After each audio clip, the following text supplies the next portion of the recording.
Hi, Wayne Sorbelli here, down in my music store in Key West, Florida, a little tiny island off the coast of Florida, 159 miles south of Miami, southwest of Miami. It separates the Gulf of Mexico and the Atlantic Ocean. Real cool place. Very vibrant, awesome music scene down here. And I've got a lot of students, and I like to play out often with friends and bands and stuff like that. This is a little lesson I'm putting out. A good friend of mine, Dakota. I've known her since she was just, waist high or something like that. She came to our ukulele camp. We hold ukulele camps for kids in the summer, like summer camps, And she came, and now she's a rocker, though. She's grown up. She's a teenager, and she's into Black Sabbath for a bit. We're doing, working through the rest of Electric Funeral off their early album, Paranoid, which has a lot of hits on it. If you don't have that album, type in albums, by the way. Whenever you like a song, just find out what record, what album or release the song was on, and type in the whole album. You find the song if you want first and listen to that, but then listen to the rest of the album. Very often, some of the best songs that I know weren't my favorite at first, and they were on the albums though that my favorite songs were. You have to trust me on that. There's a certain magic to albums that does not exist when artists just keep releasing songs and singles. Okay. Now, let me get on with this. I'm tuned standard. Okay. I typed it in Electric Funeral standard so I can jam along to it, but I think it isn't standard. If it sounds like this isn't lining up after you've tuned to standard and it's not, then because I don't know what version you have. If they have some live versions, they're in E-flat tuning, stuff like that. I think I even heard one version where they're a whole step down. But with Electric Funeral, I believe they were tuned standard tuning mostly when they did it. That I saw anyway. I just searched a couple things live before I make the video. All right, so I'm going to do it without playing along to the song so that they don't copyright claim my video, because I don't want to use their song in my video, of course. So I'm going to show you all the parts to it, and you can listen to it if you want and follow along on your own. Just type in or put on your CD if you still have one, your record if you're really cool, right? All right, now the song itself, like everything else they do, I'm just joking, but like a lot of stuff that most bands that I like do, like Metallica and stuff, they stick in this E minor, but true E minor.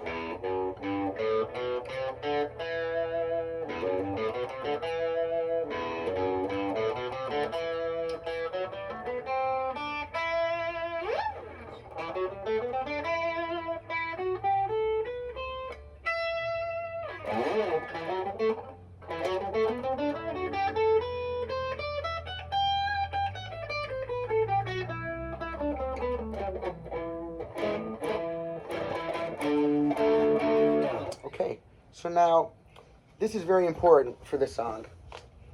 Okay, crybaby pedal. They call them wah-wah pedals. Looks like a gas pedal, right? Listen what it does. Watch.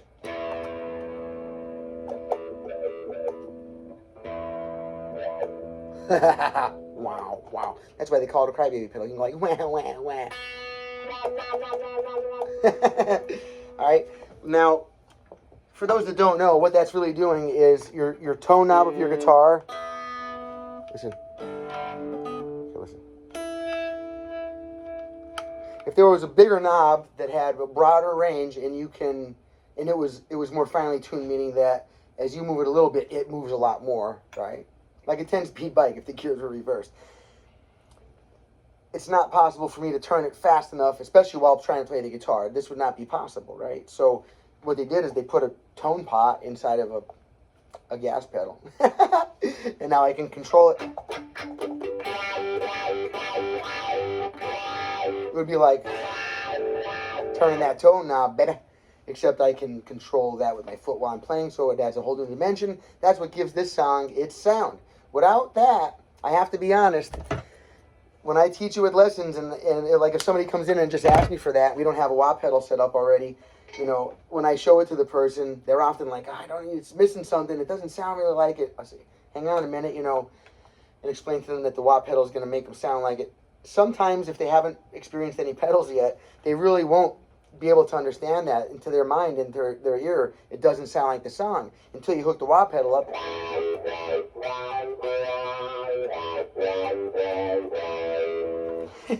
That's so cool. Now I've got to get this so that you can see that there, okay? Because I want y'all to be able to see how I'm making this work here.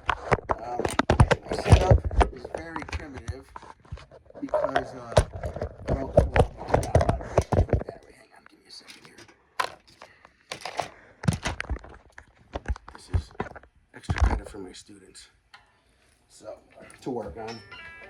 Now, I'm building a YouTube channel, yes, but my primary focus is I'm a musician. I have a Led Zeppelin tribute band, well, always in the making because I don't have consistent members, being that the best ones are traveling around all summer long. So now watch how this works, watch. Okay. So now to start, some artists, like Kirk Hammett, for example, from Metallica, he never does any solo. I don't think he has a single solo where he doesn't use a wah pedal. Matter of fact, you might want to fact check me on that. I don't think he has a single solo without a wah pedal in there at least one time. Okay, that's how important it is to the sound of rock and and funk and all that. Sorry, I dropped my large set of keys. All right, so no matter what brand wah, no matter, I mean, you can ask me what I think and I'll tell you, but really you can just pick what kind of wah you like, or you can look up an artist that you love and type in and ask what kind of what brand they're using, what they're using for a crybaby or a wah pedal, and because you have Digitech Whammy, you've got all these different brands out there. Boss makes one. The world famous and the first one ever was the Dunlop Crybaby pedal. That's what I use.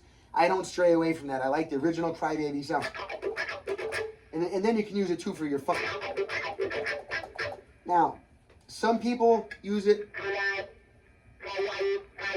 like very only here and there. And some people, like for this song, I guess it's not the person, it's the song that's dictating whether you're playing it with every note or whether you're just keeping time with it. Like Toni Iommi, I believe for a lot of his stuff, he's kind of just keeping a steady beat with it, like tapping his foot, which makes it easier, much easier, right?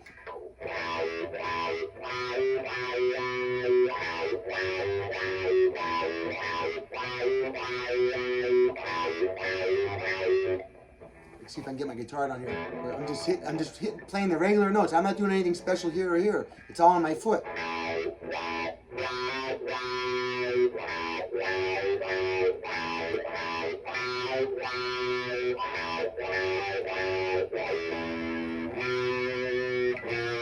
So now every time you hear that, okay, sorry I moved that quick, I hope I didn't make you motion sick, but I'm not much of a camera guy. Spend all my time on the 6th string, firing off them notes. All right. I have an odd sense of humor at times, excuse me. Now, so let me say it this way. Let's see. See, most wahs have a switch, so when you push the pedal all the way down, there'll be you can step on it hard and there's a switch under there and that puts it on and off. So you'd be like, this one that I have, as soon as I start to push it down, it automatically turns on. And when I take my foot off of it, it automatically turns off. That's the one difference now. You haven't seen me doing that. I simply step on it to use it, don't step on it when I don't need it. Some of y'all might have one that has a switch on it. That doesn't change anything, okay? You just turn it on. With the first time you're pushing it down, you just stand up with your weight on it. It pushes the switch down, and then you just use your foot to rock it forward. You predict, the last time that you're going to use it, you just step forward again, put your weight on it. Of course, I'm using my foot, right? Not my hand. All right. Now, in case you didn't know, the riff...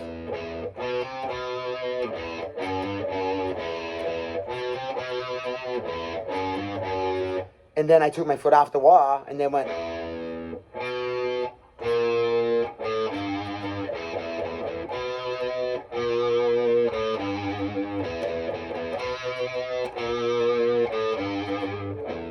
That's my E string.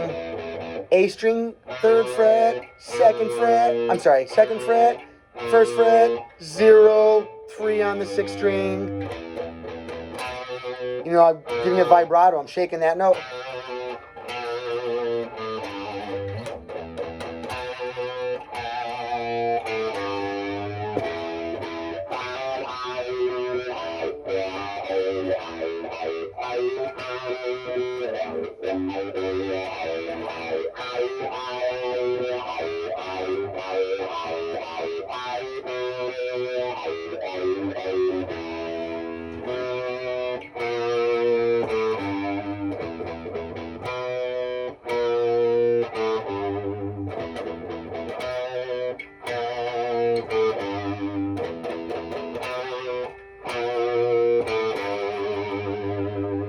Now, you get this little bit of a change in there, okay? The chords are D, I'm sorry, E, E flat, D, 12 fret up here, power chord, okay? Now, that's the chords. Most people play it that way, but really, he's playing not the power chord, meaning the one in the 5 note of the chord. He's playing the one in the 3 note of the chord. Listen to the difference. Or the D. It takes 3 notes to make a chord. We're playing only 2 at a time, so it's either the root note in the 5 note of the chord or the root note in the 3rd note of the chord. So you got, or together they make the chord. The E. Anywhere you do that on the string, you get the root note, you have what's called the triad, major triad. This is the major 3rd, the minor 3rd, you flatten it, so then that would be your minor 3rd. This song is major 3rd. So you got, instead of,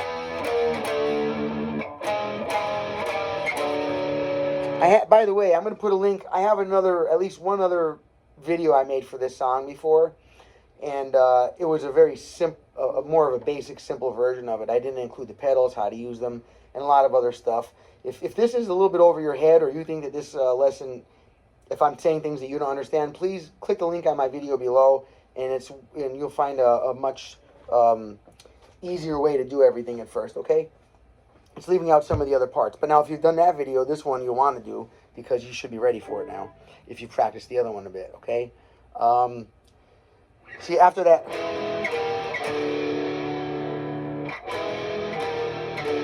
you can do that there on your, you know, that's my 12th fret, right? E, E flat, D, there. Or right here on my 7/6. Frets, you know, down chromatically. Chromatically means step, you know, half step at a time, note to note. Don't skip anything. I think he does it there. That's the sound. You know, strings, even if you hit the same note on a different string, the voicing changes a little bit because it'll have more treble or more bass and stuff like that. Okay, so it's a good idea to always, once you know where to play. That's why I always show in my videos. I show, if you can play in one spot, I show you at least one other place to play it. If you go back through videos of songs you already know and you didn't know that I did that, you can get so much more information from the videos that I put out there. There's a lot of Easter eggs on all of my videos. I mean, they are so heavily in there. But I don't have the time to talk about them. They're for my in-person students, really. This video is being made for my friend Dakota right now. Although I really appreciate everybody else that may be watching this on YouTube. Thank you very much. As much as you probably are appreciating that I made the video. I really appreciate that you're watching it. Thank you. And if you can, please, I hate to ask it all the time, but I know when I watch videos, which I watch all the time, YouTube videos, I always forget to like and subscribe unless the guy brings it up or the girl brings it up. And so I'm guilty of it. So I'll ask, if y'all haven't done that yet, please, whatever you can do to help, I appreciate it. Drop a comment, even a thumbs up. All of that really helps us out and helps the wheel go. Even though we're not near to a point that we can monetize our channel and like advertise on it or kind of make money or nothing like that, right? It's just that they offer me more tools to use as my viewer base grows. And more importantly than anything, I think, is how long people watch the videos. I appreciate anybody that turns on one of my videos and watches it and just watches it all the way through. I really appreciate that. My stats show that people just go through the videos, find certain spots, and they keep rewinding to that spot over and over and over and over and over and over and over and over and over and over, which is good. They're the guys sitting there learning my stuff, but I really appreciate people that watch my whole video. I'm giving a lesson here. I mean, it has some value. Trust me, I've got a list of people on a waiting list to give lessons to, and they all believe that it has good value, and we won't talk about that. But anyway, you'll see. Follow along my path for a little bit, and then let me know what you think, okay? I've really had anybody, if they're honest and they follow and do what I'm asking, 5 to 10 minutes a day, that's not the end of the world, man, right? We can almost all do that. You can probably do that while you're on the throne, right? Okay?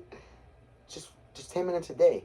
You just have to ask yourself, you have to make sure that you're asking your body every day, I want to be a guitar player. I want to be, and while you're doing your tasks to do that, that's storing up in your cellular memory. When you go to bed at night, you're going to rebuild your body based upon what you would ask it to do that day, whether it be lift a weight to get a muscle over here, or in your job you're doing something that's requiring you to run, so your muscles get bigger there, whatever. This is the same thing, man, so treat it that way. If you do it if you live it, you'll become it.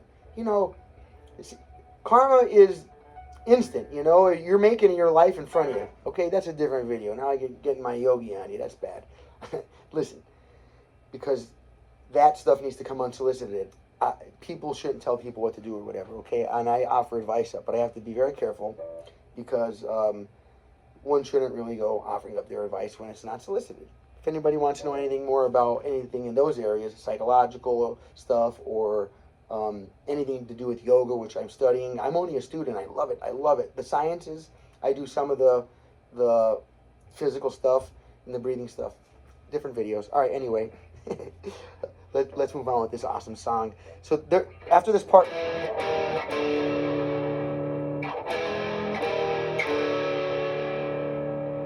what you can do here, which is where I think the voice is.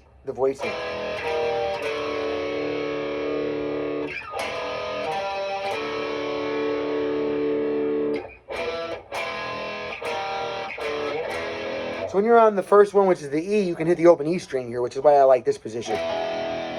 Because it's such a big, thick sound. Now when you move down, you can't hit 3 strings.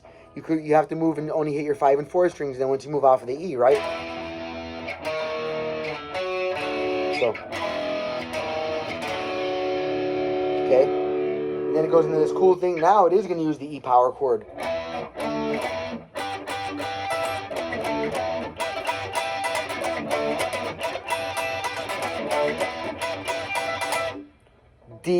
E, D, E, and then E minor. This is a little E minor right here. These 3 notes, right?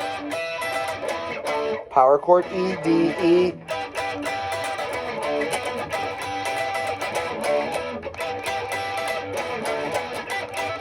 Now, like I said, there's easier way to play this. I'm putting in all this stuff now because this is this part 2 video. This is for those that already worked for the other one, okay? See?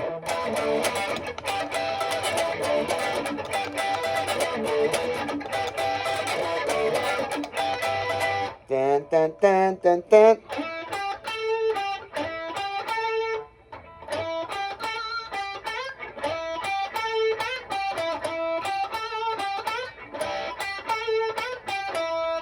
Okay, that's one of my favorite parts. What's going on there, I always do this to show you my double dot. So a lot of you guys will be lucky and you have 2 dots right here. I like the blocks better than dots on my guitars.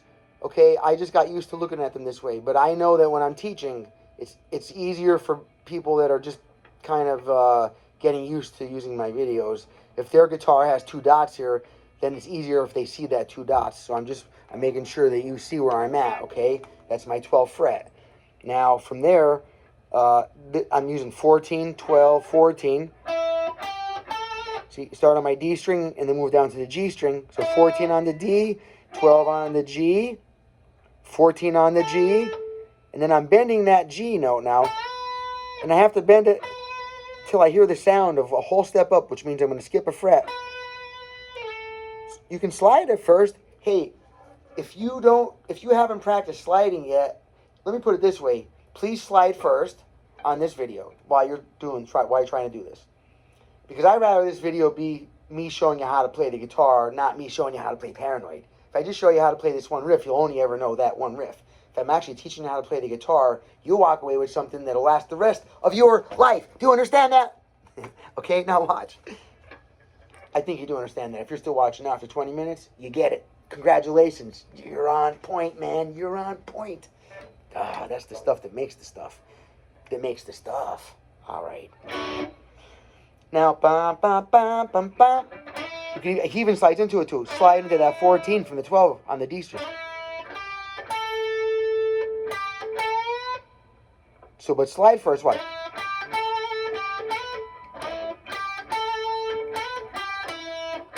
So there's two moves there, right? Move one. Okay, and then move two. Move one. Move two.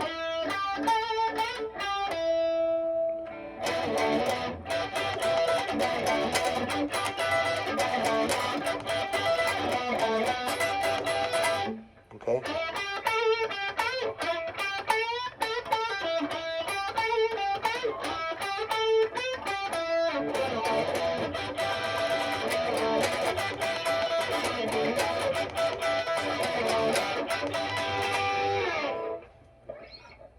And I think there's some fancy drum rolls and some really good stuff in there, and then they come back in. And by then, Toni Iommi's walked back over to his wah pedal. In the beginning, when he was still actually pushing on his own wah, and then I think when you get real big famous, like your guitar tech stands backstage, and when that part of the song comes up, he stands back there and does all that. Otherwise, those guys' calf muscles will be this big by now. No, some artists don't let anybody touch their pedals, literally. I've never seen anybody push a single pedal for Jimmy Page, okay? Just saying. But I see Slash and all these other, and I like these guys. I'm not saying anything about it. That's their business. You can run your business any way you want, and the more efficient, it's different for everybody. So you can't judge them. I'm just saying this is how one guy does it. He doesn't let anybody touch his pedals. It's completely controlling. He wants to do it all himself. That's how he gets his sound. The other guy, his band's just as big. He's paying some guy to stand in the back and push the pedals for him. There's nothing wrong with that at all. It's not whether he can or can't. Hey, I know how to cut my grass and do landscaping, and I do all my own. Why? Because I like to. I like to get my hands in the dirt. It's good for you. I think it's good for me. It's good for me, right? You do what you want. That's a different video, too. Never mind. So it goes back to the... I'm sorry. Then it goes, you know...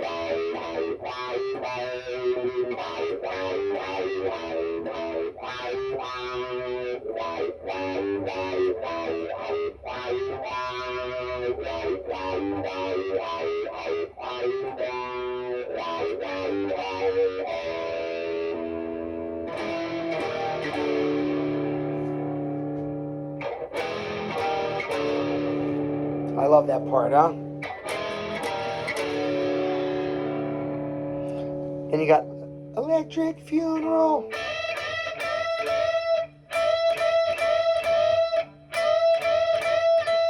I'm doing it right here on the first string 12th fret, second string 15th fret. Now my fingers, I play often, and so my hands get sore a lot. So I try to play using very efficient moves. So one finger holds steady here. This 15th fret's going to bend up to this note. Okay, listen. Now, while holding this steady, now, I don't like to do it with one finger because, you know, it's twice as much work than if I use two fingers. It's half as much work. Now, I start to hit my top string first because then it actually pushes the string off of my first finger in case my fingertips are bumping the string below it, right? Listen. See, if I just do that, listen. But if I hit it and start to bend it up, it pushes it and pulls it off this string. This one bends up and pushes it off of this string over here where I'm bumping it, and then I'm able to ring it clearly. Otherwise, it'll be there for 10,000 years trying to get it to sound out. And if you don't know that one tip, it's never going to work, okay? And I have to laugh because I did that to myself. It took me forever to get it, and then I was like, oh my God, all right, I got it.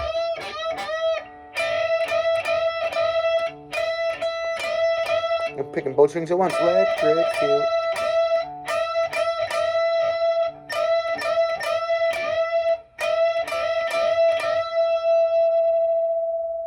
And then he has this thing over here where he goes.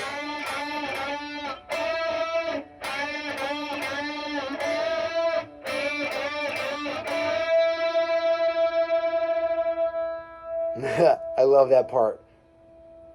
And then he goes back into the wah, wah, wah, wah, wah. Now how I do it there, kind of like what I did here, where I stabilized the 12th fret of the E string, and then I'm going to bend the 15th fret of the B string.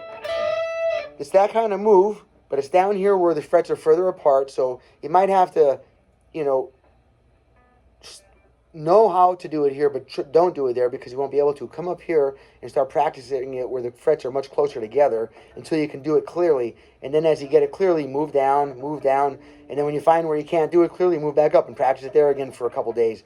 And then when you move down, I bet you'll be able to do it a couple more frets, and then you'll see after a few weeks or a month, whatever, you'll be able to do the whole guitar anywhere like that. And that's all over Jimmy Page, Led Zeppelin, Jimi Hendrix, The Experience, Slash, Guns N' Roses. This move is used just all over. All the musicians, God, everybody I love has used that all the time. It's just, you'll see what I mean. From Chuck Berry to Metallica. There's not a single solo that Kirk Hammett does that doesn't use one of those moves in it, as well as the wah pedal. This is standard issue stuff, fellas and girls. So let's get this together here, okay? Now, I'm just joking too, right? I'm not being serious. You can get it, you cannot get it. That's your choice. Yeah, I wish you do if you want to. If you don't, then I wish you still watch the video, because I sure like doing this for y'all. All right, now, wow. 3 of the B string, 3rd fret. Now I start on the 2nd string instead of the 1st, like down here. I was 1st string, and then, over here I was 1st string and 15th fret. Now I'm going to be 3rd string of the 3rd fret of the B string, and 5th fret of the G string. So I'm using the next 2 strings up, and I'm not separating them by 2 frets like I am over here, with 2 frets between them. Over here, it's only 1 fret between them. I'm using my dots as my point of reference, okay? And once again, my 1st finger stays put. I'm bending my 3rd finger. I'm using my 2nd finger to assist with the push.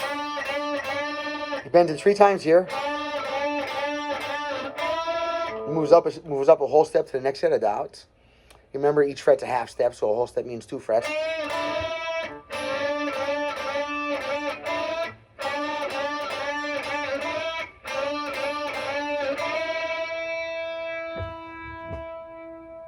The last one, hang out like that.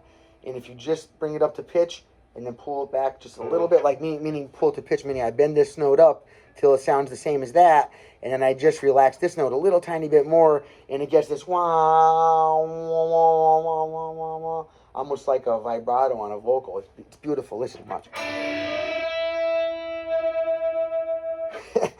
If you can hear it, I don't know if you're sensitive enough. Let me turn up and I'll really throw it at you here.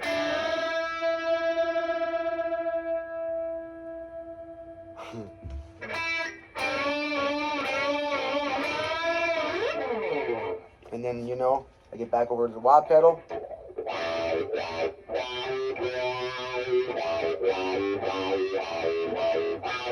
Remember, I'm just doing this on the wah the whole time. 1 and 2 and 3 and 4, however you want to count. 1, 2, 3, 4, whatever. But just nice and steady in timing with the song.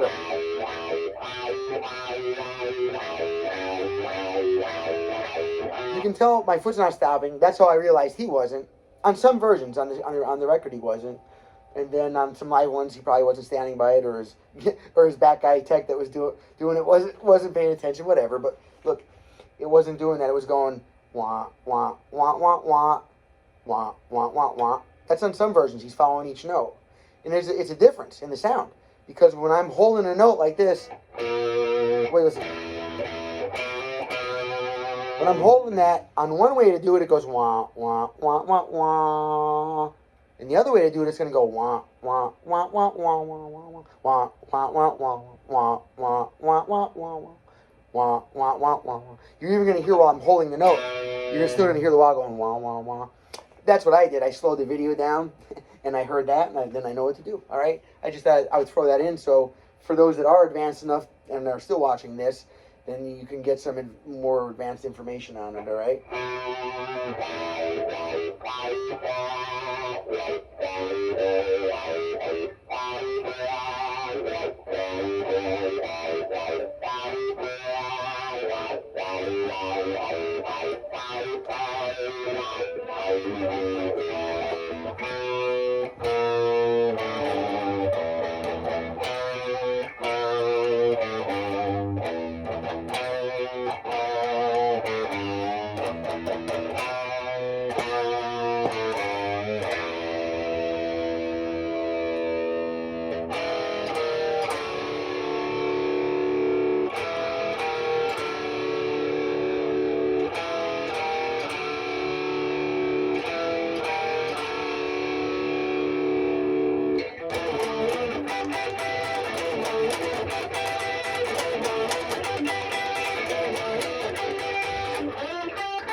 So, just as a bonus at the end here, I think I'll start doing that for those that watch the whole video. Somewhere in the video, I'm going to put little Easter eggs like that.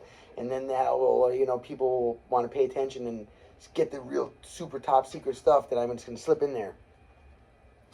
This is also the same techniques that he uses for war pigs. Okay, if you get into it, when you go to the part of the song,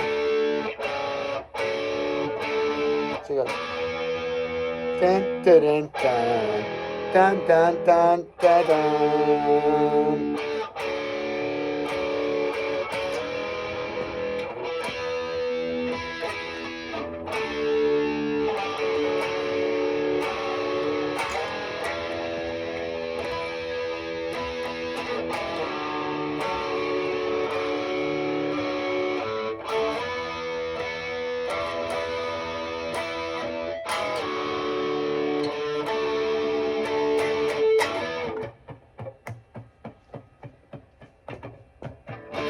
You guys get it. All right, I'm Wayne Sorbelli from Key West, Florida, little tiny island right at the tip of the Bermuda Triangle, separating the Gulf of Mexico and the mighty Atlantic Ocean, 160 miles southwest of the great city of Miami, that I can stay away from and stay here in Miami, in Key West forever. Not that I don't like the Miamians, but just too big of a city for me, huh? I like to stay here on that little island. If you've never been to Key West before, look it up. And I'm sure you want to take a jot down here. It's a music hub right now. Nashville is one kind of music. This is very quickly becoming a music hub of its own.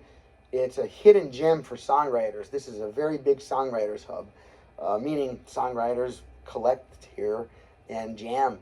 So I get to go out, and you get to go to bars for free and see all these great songwriters doing the songs that these big guys are doing out on tour, but these are the dudes that wrote the stuff. It's unbelievable. Get Key West, man. Get down. Try this place out. It's unbelievable. All right. That was a crybaby pedal that I was using there. I think it's the 95Q. That's the name of it.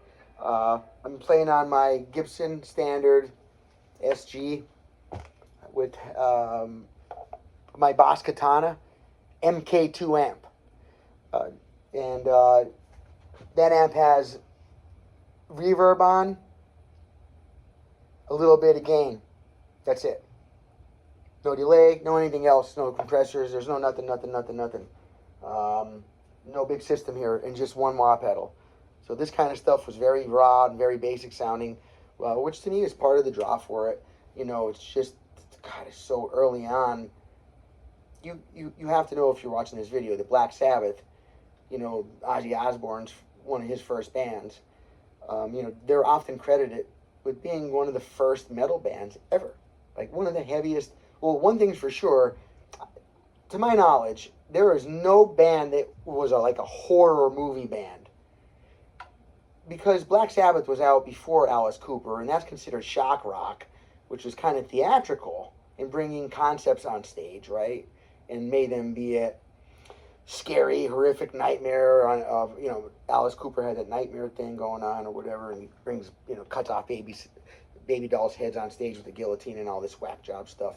Shock rock. But this is different, though. This was horror rock. The story? They were sitting in their band room trying to come up with something, and they were doing blues songs at the time. They wanted to be like the Beatles, so they were doing like blues and pop and stuff. And actually, I have some of their stuff. It's not real good. They were terrible. They were a horrible band, and thank God they had this idea. They were sitting there not getting anything together with their band, and across the street was a movie theater, and in the movie theater they were showing a horror movie, and then the other movies barely anybody was in line for, but the horror movie, every weekend, whatever horror movie was in, that was the line out the door, man, for all the kids.